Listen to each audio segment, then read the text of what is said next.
ಬೆಂಗಳೂರು ಗ್ರಾಮಾಂತರ ಲೋಕ ಅಖಾಡಕ್ಕೆ ಚುನಾವಣಾ ಚಾಣಕ್ಯ ಬಿಜೆಪಿಯ ಚುನಾವಣಾ ಚಾಣಕ್ಯ ಅಮಿತ್ ಶಾ ಅವರು ಬಂದು ಹೋದ ಮೇಲೆ ಮಹತ್ವದ ಬದಲಾವಣೆಯಾಗಿದೆ. ಬೆಂಗಳೂರು ಗ್ರಾಮಾಂತರ ಲೋಕ ಅಖಾಡದ ಬಿಜೆಪಿ ಉಸ್ತುವಾರಿಯನ್ನ ಬದಲಾವಣೆ ಮಾಡಲಾಗಿದೆ. ಆರ್ ಅಶೋಕ್ ಅವರ ಬದಲಿಗೆ ಡಾಕ್ಟರ್ ಸಿಎನ್ ಅಶ್ವಥ್ ನಾರಾಯಣ್ ಅವರನ್ನ ನೇಮಕ ಮಾಡಲಾಗಿದೆ. ಈ ಬೆಳವಣಿಗೆಯಾಗಿರೋದು ಅಮಿತ್ ಶಾ ಅವರು ಬಂದು ಹೋದ ಬಳಿಕ ಈ ಹೊಸ ಲೆಕ್ಕಾಚಾರ ಶುರುವಾಗಿರೋದು. ಕ್ಷೇತ್ರದ ಉಸ್ತುವಾರಿಯನ್ನೇ ಅಮಿತ್ ಶಾ ಬದಲಾವಣೆ ಮಾಡಿಸಿದ್ದಾರೆ. ಅಷ್ಟಕ್ಕೂ ಬೆಂಗಳೂರು ಗ್ರಾಮಾಂತರ ಅಖಾಡದಲ್ಲಿ ಉಸ್ತುವಾರಿ ದಿಢೀರ್ ಬದಲಾಗಿ ಯಾವ ಕಾರಣಕ್ಕೆ? ಅಶ್ವಥ್ ನಾರಾಯಣ್ ಹಾಕಿದ್ದಂತಹ ಅದೊಂದು ಆವಾಜ್ ಹಾಗಾದ್ರೆ ವರ್ಕೌಟ್ ಆಯ್ತಾ? ಡೀಟೇಲ್ಸ್ ನಮ್ಮ ಪ್ರತಿನಿಧಿ ಮಧುಸೂದನ್ ನೀಡ್ತಾ ಹೋಗ್ತಾರೆ. ಮಧುಸೂದನ್, ಈ ಚುನಾವಣೆಯ ಸಂದರ್ಭದಲ್ಲಿ ಆಗುವಂತಹ ಈ ರೀತಿಯ ಬದಲಾವಣೆಗಳಿದೆಯಲ್ಲ, ಇದು ಒಂದೋ ಈ ಹಿಂದಿರುವಂತಹ ವ್ಯಕ್ತಿಗಿಂತ ಈಗ ಬರುವಂತಹ ವ್ಯಕ್ತಿ ಸಮರ್ಥರಿದ್ದಾರೆ ಅನ್ನುವಂತಹ ಕಾರಣಕ್ಕಾಗಿ ಆಗಿರಬೇಕು, ಅಥವಾ ಈಗ ಬಂದಿರುವಂತಹ ವ್ಯಕ್ತಿಯಿಂದ ಹೆಚ್ಚಿನ ಲಾಭ ಆಗುತ್ತೆ ಅನ್ನುವಂತಹ ನಿರೀಕ್ಷೆ ಇರಬೇಕು. ಡಾಕ್ಟರ್ ಸಿಎನ್ ಅಶ್ವಥ್ ನಾರಾಯಣ್ ಅವರಲ್ಲಿ ವಿಚಾರದಲ್ಲಿ ಯಾವ ವಿಚಾರ ಇಲ್ಲಿ, ಯಾವ ಫ್ಯಾಕ್ಟರ್ ಇಲ್ಲಿ ವರ್ಕೌಟ್ ಆಗಿದೆ ಅಂತ ಹೇಳಿ ಆರ್ ಅಶೋಕ್ ಅವರಲ್ಲಿ ಕಾಣದ್ದು, ಅಶ್ವಥ್ ನಾರಾಯಣ್ ಅವರಲ್ಲಿ ಅಮಿತ್ ಶಾ ಏನು ಕಂಡ್ರು ಅಂತ ಹೇಳಿ ಮಧು? ನಿಜಕ್ಕೂ ವಿದ್ಯಾಶ್ರೀ, 2024ರ ಲೋಕಸಭಾ ಕ್ಷೇತ್ರದ ಚುನಾವಣಾ ಹೊಸ್ತಿಲಿನಲ್ಲಿ ನೇರವಾಗಿ ಬೆಂಗಳೂರು ಗ್ರಾಮಾಂತರದ ಬಿಜೆಪಿಯ ಉಸ್ತುವಾರಿಯನ್ನ ಖುದ್ದು ಅಮಿತ್ ಶಾ ಅವರೇ ಬದಲಾವಣೆ ಮಾಡಿದ್ದಾರೆ. ಆರ್ ಅಶೋಕ್ ಅವರು 2023ರ ರಾಜ್ಯ ಸಾರ್ವತ್ರಿಕ ವಿಧಾನಸಭಾ ಕ್ಷೇತ್ರದ ಚುನಾವಣೆಯಲ್ಲಿ 2 ಪ್ರತಿಷ್ಠಿತ ಕ್ಷೇತ್ರಗಳಿಂದ ಕಣಕ್ಕಿಳಿದಿದ್ರು. ಒಂದು ಬೆಂಗಳೂರಿನ ಪದ್ಮನಾಭ ನಗರ, ಅವರೇ ಪ್ರತಿನಿಧಿಸ್ತಾ ಇದ್ದಂಥದ್ದು, ಅಲ್ಲಿ ಯಥಾವತ್ತಾಗಿ ಅವರೇ ಅಭ್ಯರ್ಥಿ ಆದರು. ಮತ್ತೊಂದು ಕಡೆ ಬೆಂಗಳೂರು ಗ್ರಾಮಾಂತರ ಲೋಕಸಭಾ ಕ್ಷೇತ್ರದ ವ್ಯಾಪ್ತಿಗೆ ಬರುವಂಥ ಕನಕಪುರದಲ್ಲಿ ಪ್ರಬಲ ಒಕ್ಕಲಿಗ ನಾಯಕರನ್ನೇ ಕಣಕ್ಕಿಳಿಸಬೇಕಾಗಿತ್ತು. ಹೀಗಾಗಿಯೇ ಆರ್ ಅಶೋಕ್ ಅವ್ರನ್ನ ಕಣಕ್ಕಿಳಿಸಿದ್ರು. ಬಟ್ ಡೆಪಾಸಿಟೇ ಬರಲಿಲ್ಲ ಅವ್ರಿಗೆ, ಅಲ್ಲಿ ಠೇವಣಿನ ಕಳ್ಕೊಂಡ್ರು.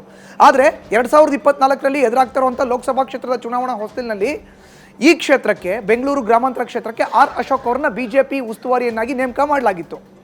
ಆದರೆ ಮೊನ್ನೆ ಅಷ್ಟೇ ಅಮಿತ್ ಶಾ ಅವರು ರಾಜ್ಯಕ್ಕೆ ಬಂದಾಗ ಇಲ್ಲ ಇದು ರಾಂಗ್ ಡಿಸಿಷನ್, ಆರ್ ಅಶೋಕ್ ಅವ್ರನ್ನ ನೇಮಕ ಮಾಡೋದು ಬೇಡ, ಅವರ ಬದಲಾಗಿ ಡಾಕ್ಟರ್ ಸಿಎನ್ ಅಶ್ವಥ್ ನಾರಾಯಣ್ ಅವರನ್ನ ನೇಮಕ ಮಾಡಿ ಅನ್ನೋ ಒಂದು ಮಾತನ್ನ ಖುದ್ದು ಅಮಿತ್ ಶಾ ಅವರು ರಾಜ್ಯ ನಾಯಕರಿಗೆ ಹೇಳಿದ್ರು. ಈ ನಿಟ್ಟಿನಲ್ಲಿ ಈಗ ಉಸ್ತುವಾರಿ ಬದಲಾವಣೆ ಆಗಿದೆ.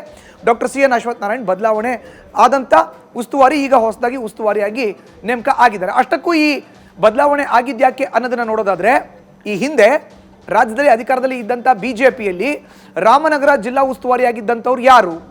ನೇರವಾಗಿ ಡಾಕ್ಟರ್ ಸಿಎನ್ ಅಶ್ವಥ್ ನಾರಾಯಣ್. ರಾಮನಗರ ಜಿಲ್ಲಾಡಳಿತ ಆಯೋಜನೆ ಮಾಡಿದಂಥ ಒಂದು ಕಾರ್ಯಕ್ರಮದ ವೇದಿಕೆಯಲ್ಲಿ DK Suresh doctor C N Ashwath Narayan ಮುಖಾಮುಖಿ ಆದರು. ಒಂದು ದೊಡ್ಡ ಗಲಾಟೆ ಆಯಿತು. ಡಾಕ್ಟರ್ ಸಿಎನ್ ಅಶ್ವಥ್ ನಾರಾಯಣ್ ಮಾತಾಡುವಂಥ ಹೊಸ್ತಿಲಿನಲ್ಲಿ ನೇರವಾಗಿ ಎಲ್ಲ ಡಿ ಕೆ ಅನ್ನೋ ಒಂದು ಘೋಷಣೆಯನ್ನು ಕೂಗ್ತಾ ಇದ್ರು. ಯಾರೋದು DK ಅನ್ನೋ ಒಂದು ಪ್ರಶ್ನೆಯನ್ನ ಮಾಡ್ತಾ ನೇರವಾಗಿ ಕಿಡಿಕಾರದ್ರು DK ಬ್ರದರ್ಸ್ ವಿರುದ್ಧ. ಅಲ್ಲೇ ಇದ್ದಂಥ DK ಸುರೇಶ್ ಹೋಗಿ ಮೈಕನ್ನ ಕಿತ್ತಾಕ್ತಂಥ ಘಟನೆ ಕೂಡ ನಡೀತು. ಇದು ದೊಡ್ಡ ಮಟ್ಟದ ಸುದ್ದಿ ಆಯಿತು, ರಾಷ್ಟ್ರ ಮಟ್ಟದಲ್ಲೂ ಕೂಡ ಸುದ್ದಿ ಆಯಿತು. ಹೀಗಾಗಿ ಡಾಕ್ಟರ್ ಸಿಎನ್ ಅಶ್ವಥ್ ನಾರಾಯಣ್ ಅವರು ಗಡಸಾಗಿ ಮಾತಾಡಿದ್ದನ್ನ ಕಂಡಿದ್ದಂಥ ಅಮಿತ್ ಶಾ ಅವರು, ಡಾಕ್ಟರ್ ಸಿಎನ್ ಅಶ್ವಥ್ ನಾರಾಯಣ್ ಕೂಡ ಪ್ರಬಲ ಒಕ್ಕಲಿಗ ಸಮುದಾಯಕ್ಕೆ ಸೇರಿದಂಥವರು. ಹೀಗಾಗಿ ಅವ್ರನ್ನ ಈಗ ಉಸ್ತುವಾರಿಯನ್ನಾಗಿ ನೇಮಕ ಮಾಡೋಣ ಅನ್ನೋ ಒಂದು ನಿರ್ಧಾರವನ್ನ ತೆಗೆದುಕೊಂಡ್ರು. ಹೀಗಾಗಿಯೇ ಡಾಕ್ಟರ್ ಸಿಎನ್ ಅಶ್ವಥ್ ನಾರಾಯಣ್ ಈಗ ಉಸ್ತುವಾರಿ ಆಗಿದ್ದಾರೆ. ಆರ್ ಅಶೋಕ್ ಉಸ್ತುವಾರಿ ಬೇಡ ಅನ್ನೋದನ್ನ ಕೂಡ ಸ್ಥಳೀಯ ನಾಯಕರುಗಳು ಹೇಳ್ತಾನೆ ಬರ್ತಾ ಇದ್ರು. ಹೀಗಾಗಿ ಈಗ ಅಶ್ವಥ್ ನಾರಾಯಣ್ ನೇಮಕ ಆದ್ರು ಅನ್ನೋದನ್ನ ಇಲ್ಲಿ ಉಲ್ಲೇಖ ಮಾಡಬಹುದು ಒಂದು ಕಡೆ. ಇನ್ನೊಂದು ಕಡೆ ಅವ್ರು ರಾಮನಗರ ಜಿಲ್ಲಾ ಉಸ್ತುವಾರಿ ಸಚಿವರಾಗಿ ಕೂಡ ಕಾರ್ಯವನ್ನು ನಿರ್ವಹಿಸಿರುವಂತಹ ಹಿನ್ನೆಲೆಯಲ್ಲಿ ಇಡೀ ರಾಮನಗರ ಜಿಲ್ಲೆಯ 4 ವಿಧಾನಸಭಾ ಕ್ಷೇತ್ರಗಳು ಏನು ಬರುತ್ತೆ ಅಲ್ಲೆಲ್ಲ ಕಡೆ ಡಾಕ್ಟರ್ ಸಿಎನ್ ಅಶ್ವಥ್ ನಾರಾಯಣ್ ಅವ್ರಿಗೆ ಪ್ರಭಾವ ಇದೆ, ಹಿಡಿತಾ ಇದೆ. ಅಂದ್ರೆ ಅವ್ರಿಗೆ ಗೊತ್ತಿದೆ ಅವರಿಂದ ವೋಟ್ ಆಗಿ ಕನ್ವರ್ಟ್ ಆಗದೆ ಇರಬಹುದು, ಬಟ್ ಅವ್ರಿಗೆ ಎಲ್ಲೆಲ್ಲಿ ಯಾವ್ಯಾವ ಮತಗಳನ್ನ ಹೇಗೆ ಕ್ರೋಢೀಕರಣ ಮಾಡಬೇಕು ಅನ್ನೋ ಒಂದು ಲೆಕ್ಕಾಚಾರ ಇದೆ, ಅಂದಾಜಿದೆ. ಹೀಗಾಗಿಯೇ ಅಶ್ವಥ್ ನಾರಾಯಣ್ ಅವ್ರನ್ನ ಬೆಂಗಳೂರು ಗ್ರಾಮಾಂತರ ಲೋಕಸಭಾ ಕ್ಷೇತ್ರದ ಉಸ್ತುವಾರಿಯನ್ನಾಗಿ ಮಾಡೋಣ ಅನ್ನೋ ನಿರ್ಧಾರಕ್ಕೆ ಅಮಿತ್ ಶಾ ಅವರು ಬಂದಿದ್ದಾರೆ.